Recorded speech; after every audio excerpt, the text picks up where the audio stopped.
Now that I've created a meeting room, I could simply type the URL up above. Or I could log in to connect again and find my meetings that I've created here. They'll be listed under the Meetings tab. I'll enter my meeting. And now we're going to take a look at the Share pod. There are three options in the Share pod. I can share my entire screen, I can share a document, or I can share a whiteboard where I could draw on. Let's first take a look at sharing a file like a PowerPoint file. Now there are certain files that you can share here: PowerPoint, JPEG, PDF, MP3, FLV, and SWF. I wouldn't be able to share a Word document, for example, but if I was going to do that, I could decide to show my entire screen. I'll go ahead and select Share Document. If I'd already uploaded the file, it would appear in a list here for me. Documents that I upload are stored on the Connect server.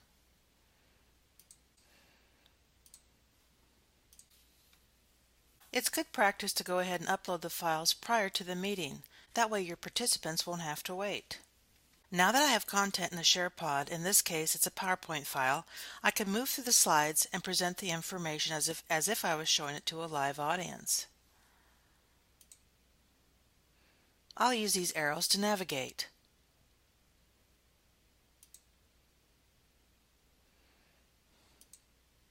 You notice I have the option to draw on my screen.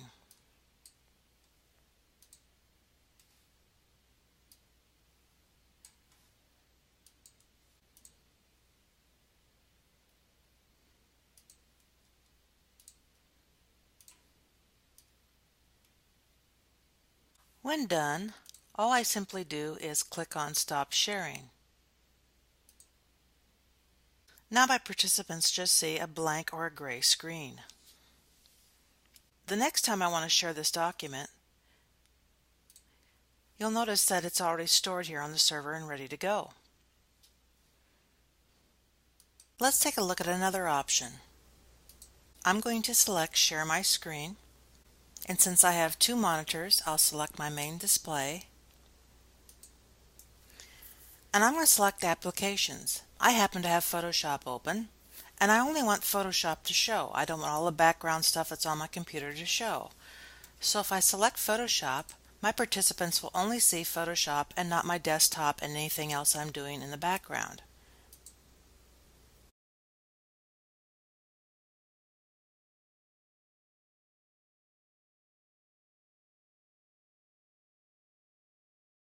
Now my participants are only seeing what's happening in Photoshop.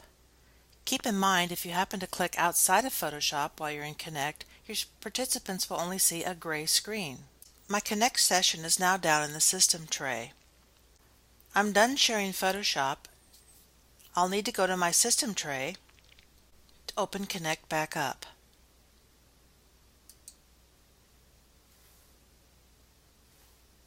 When I'm done with Photoshop, I simply select Stop Sharing. Let's take a look at the third option of sharing a whiteboard. There are a set of tools that appear here at the top that allow you to mark on the whiteboard.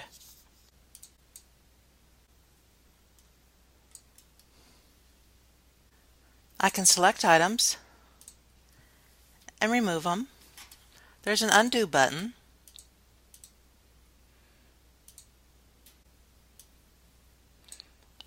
I can add shapes. I can add text.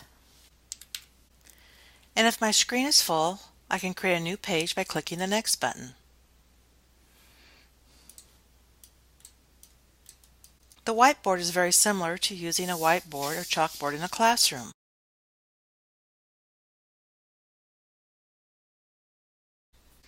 And again, when I'm done, I simply select Stop Sharing.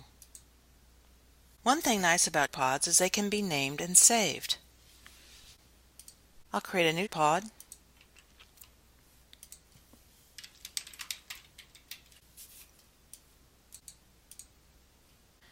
And I'll name it.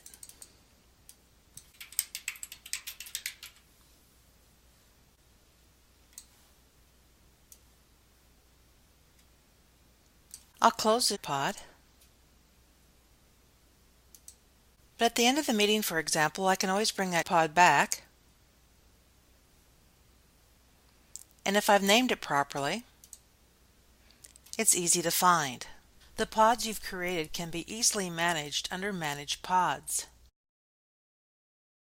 Anything that's not being used can be cleaned up. It's important that you manage your pods by naming them all. Simply click in the upper left-hand corner and give your pod a name.